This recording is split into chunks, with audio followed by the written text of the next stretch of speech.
നയനയുടെ പാഠകം തുടങ്ങാണ്. എല്ലാരും മുമ്പിലേക്ക് വന്നിരിക്കണം. എല്ലാരും മുമ്പിൽ ഇരുന്നാലേ തുടങ്ങുള്ളൂ എന്നാണ് നയന പറയണേ.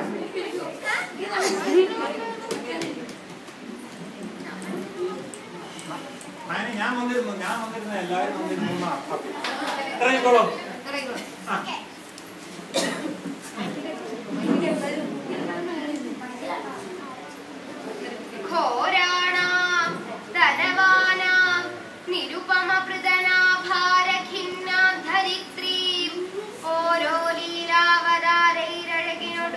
സമാശ്വാസയന്തം നിതാന്തം ക്ഷീരാംബോധൗ ഭുജംഗാധിപശയനതലേ യോഗനിദ്രാമുദാരാം നേരേ കൈക്കൊണ്ടു ലക്ഷ്മി കുളിർമുല പുണരും പത്മനാഭം ഭജേധ.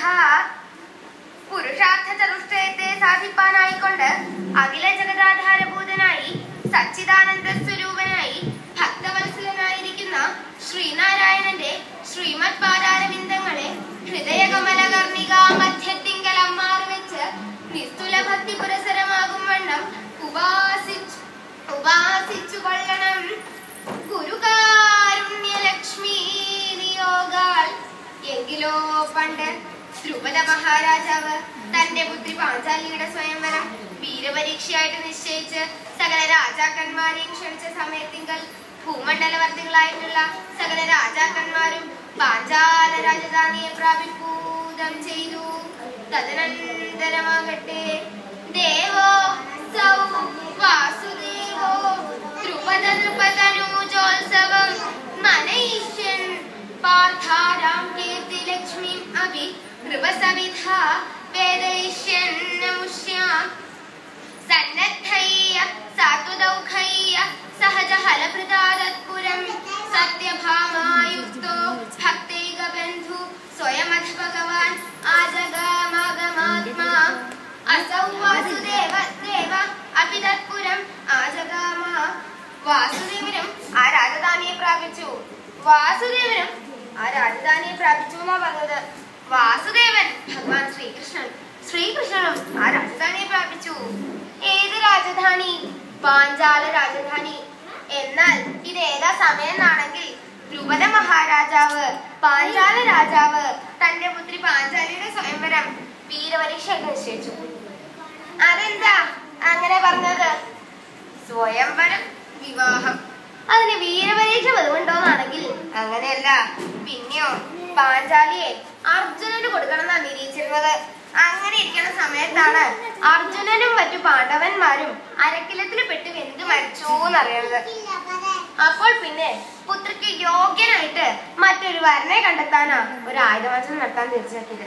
വീരപരീക്ഷ, അതിൽ ജയിക്കുന്ന ആൾക്ക് പാഞ്ചാലിയെ കൊടുക്കാനും തീർച്ചയാക്കി. അതിന് സകല രാജാക്കന്മാരെ ക്ഷണിക്കലും കഴിഞ്ഞു. ആ ക്ഷണം സ്വീകരിച്ച് സകല രാജാക്കന്മാരും പാഞ്ചാല രാജധാനിയിൽ എത്തലും കഴിഞ്ഞു. എന്ന് കേമന്മാരായിട്ടുള്ളവർ അനവധി അവിടെ എത്തിയിട്ടുണ്ട്. മഗധ രാജാവ് ജരാസന്ധൻ, ചേരി രാജാവ് ശിശുപാലൻ, കൗരവ ചക്രവർത്തി ദുര്യോധനൻ കർണനെ കൂട്ടി പുറപ്പെട്ടിട്ടുണ്ട്. എന്ന് കേമന്മാരായിട്ടുള്ളവർ അനവധി അവിടെ എത്തിയിട്ടുണ്ട്.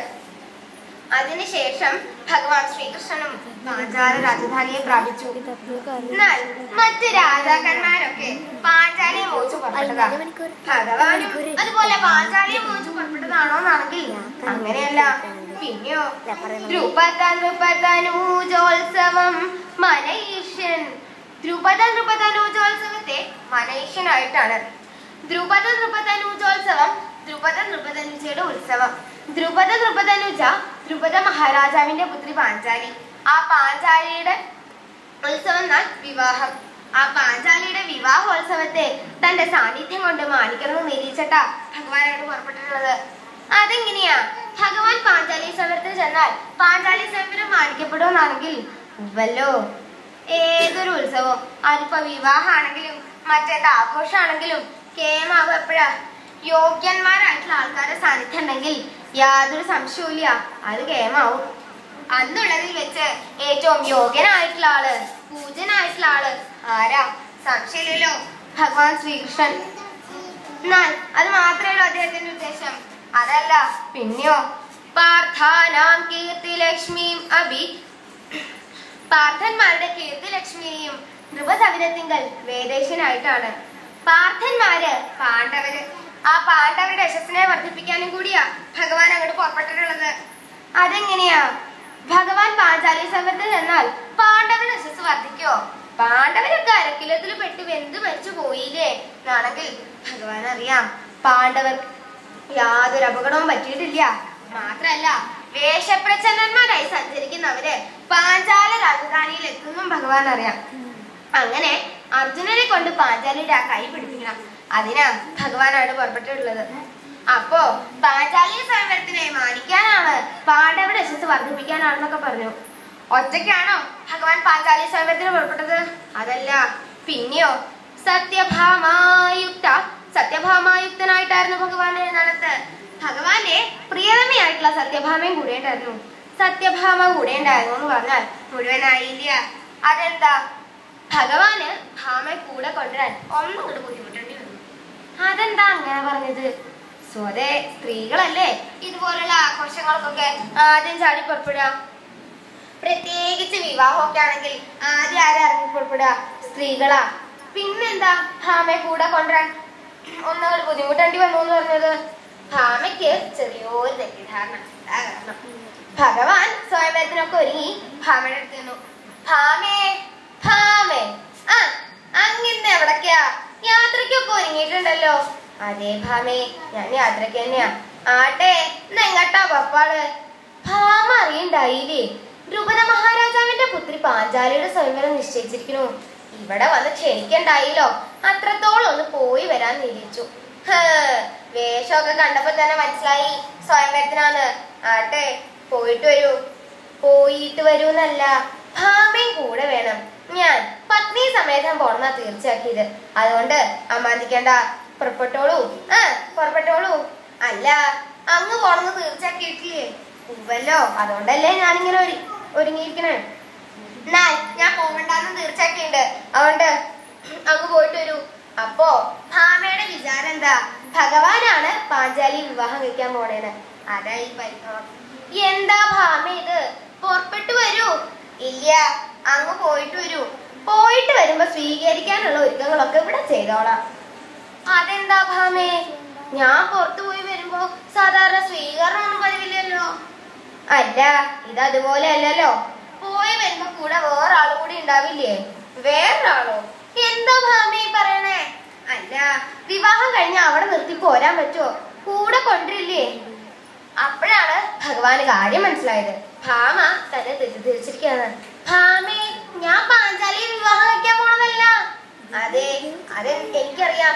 അങ്ങ് അവിടെ നിന്ന് ഇതൊക്കെ എന്നോട് പറഞ്ഞിട്ട് പോകും. അവിടെ ചെന്നാൽ പാഞ്ചാലി അതിസുന്ദരിയാന്ന് ഞാൻ കേട്ടിട്ടുണ്ട്.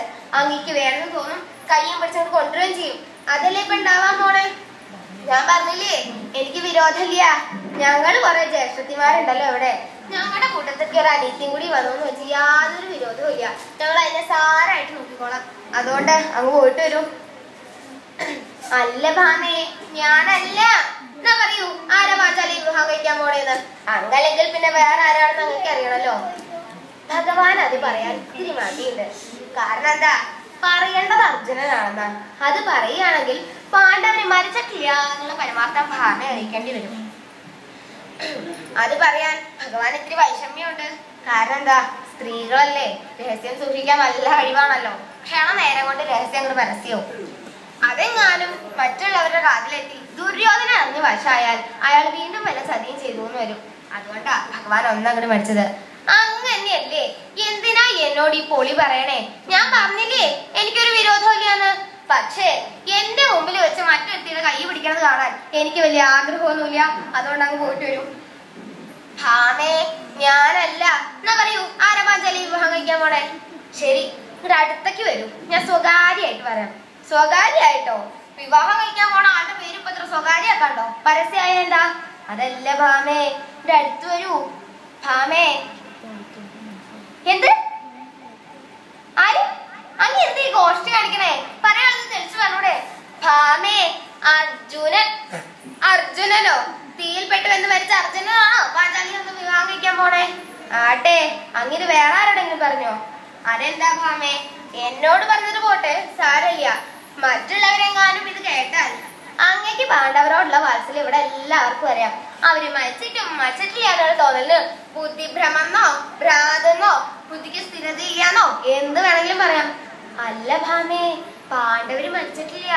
ഭഗവാൻ ഭാമയെ കാര്യങ്ങളൊക്കെ പറഞ്ഞ് മനസ്സിലാക്കി. ഭാമയ്ക്ക് അർജുനൻ ആ പാഞ്ചാലിയുടെ കൈ പിടിക്കണത് കാണാൻ ആഗ്രഹം ഉണ്ടാവുന്ന വെച്ചിട്ടാ ഞാൻ പോണോളാൻ പറഞ്ഞത്. വേണ്ട, ഭാമയ്ക്ക് ബുദ്ധിമുട്ടാണെങ്കിൽ ഞാൻ ഒരു കാര്യം ചെയ്യാം. ഞാൻ രുക്മിണി രുക്മിണി വേണ്ട, ഞാൻ തന്നെയാവാം. ഭഗവാന്റെ ഭാര്യമാരാണെങ്കിലും അവരുടെ ഇടയിലുണ്ട് സപത്നി മത്സരം.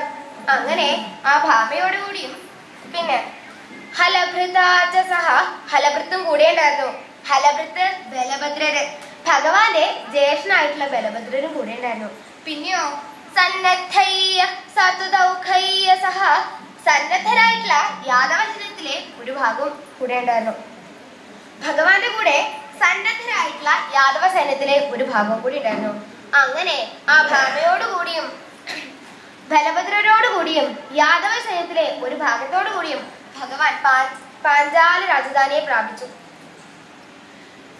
അപ്പോ പാഞ്ചാലി സമരത്തിനെ മാനിക്കാനാണ്, പാണ്ഡവരുടെ യശസ് വർദ്ധിപ്പിക്കാനാണെന്നൊക്കെ പറഞ്ഞു. ഇതിനൊക്കെയുള്ള വൈഭവം അദ്ദേഹത്തിന് ഉണ്ടോന്നാണെങ്കിൽ അദ്ദേഹം ആരാ? വാസുദേവനാകുന്നത്. വാസുദേവൻ വെറും ഒരു പേര് അല്ലേ? എന്നാൽ അത് വെറും ഒരു പേരല്ല. ഇപ്പത്തെ പേരൊന്നും അങ്ങനെ പ്രത്യേകിച്ച് അർത്ഥവുമില്ല. മാത്രല്ല കൂട്ടിക്കെട്ടി വായിച്ചാൽ അനർത്ഥാവുകയും ചെയ്യും. എന്നാൽ ഇതതുപോലെ അല്ല കേട്ടോ. വസുക്കളുടെ ദേവൻ കഴിഞ്ഞില്ല, ഇനി അതിനർത്ഥമുണ്ട്. വസുദേവരുടെ പുത്രൻ ഇനിയുണ്ട് കേട്ടോ അർത്ഥം.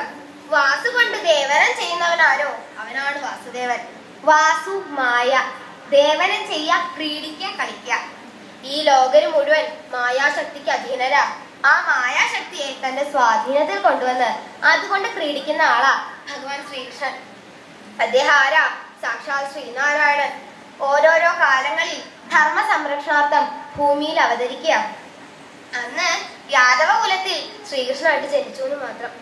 അദ്ദേഹം ആരാ? ആഗമാത്മാവാകുന്നത് അദ്ദേഹം. ആഗമാത്മാവാണ് അദ്ദേഹം. ആഗമാത്മാവ് വേദസ്വരൂപൻ. ആദ്യം വേദത്തിന്റെ രൂപം എന്താന്ന് അറിയണം. വേദത്തിന് കണ്ണ കയ്യ കാല മുക്ക് താടി ഇങ്ങനെ ആരും പറയാറില്ല. വേദം ഇന്ന് ഇവിടെ വന്നിരുന്നു, നാളെ വരാന്നും പറഞ്ഞു ഇങ്ങനെ ആരും പറയാറില്ല.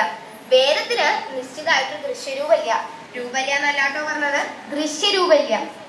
ഭഗവാന്റെ അവസ്ഥയും അതന്നെയാണല്ലോ. തന്റെ ഇഷ്ടരായിട്ടുള്ള പാണ്ഡവര്, അവർക്ക് എന്ത് വന്നാലും ഭഗവാൻ സഹിക്കില്ല. അപ്പോ അദ്ദേഹം എങ്ങനത്തെ ആളാ? ഭക്തൈക ബന്ധു, ഭക്തർക്ക് ബന്ധുവായിട്ടുള്ള ആളാണ്. ആരാണോ തന്നെ ആശ്രയിക്കുന്നത്, പൂജിക്കുന്നത്, അവരുടെ കാര്യം ഭഗവാൻ ഭംഗിയായി വർദ്ധിക്കും.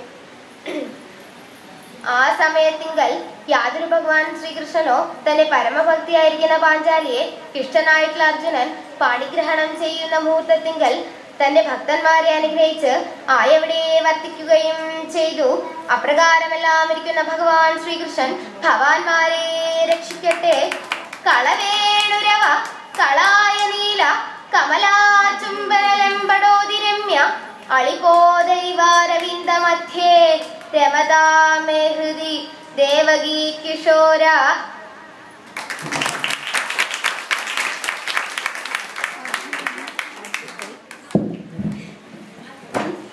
ചുരുങ്ങിയ സമയം കൊണ്ടാണെങ്കിലും ഇത്രയൊക്കെ പഠിച്ച് അവതരിപ്പിക്കാൻ സാധിച്ചതായ ആ കുട്ടിക്ക് എല്ലാവിധത്തിലുള്ളതായ മംഗളവും ആശംസിക്കുന്നു. അടുത്തതായിട്ട് ഇവിടെ ചാക്യാർകൂത്ത് ആരംഭിക്കുന്നു. നമുക്ക് ഈ നാളത്തെ നവതി ആഘോഷത്തിൻ്റെ ഭാഗമായിട്ട് ഇവിടെ തങ്കളം നാരായണ ചാക്യാരുടെ കൂത്താണ് നടക്കാൻ പോകുന്നത്. എല്ലാ ആൾക്കാരും, സമീപഭാഗങ്ങളിലുള്ളതായ ആൾക്കാരെല്ലാവരും ഈ വേദിയിലേക്ക് വന്നിരിക്കണമെന്ന് പ്രത്യേകിച്ച് അഭ്യർത്ഥിച്ചു കൊള്ളുന്നു. കൂത്ത് ആരംഭിക്കുകയായി. തയ്യാറായിട്ട് വരിക.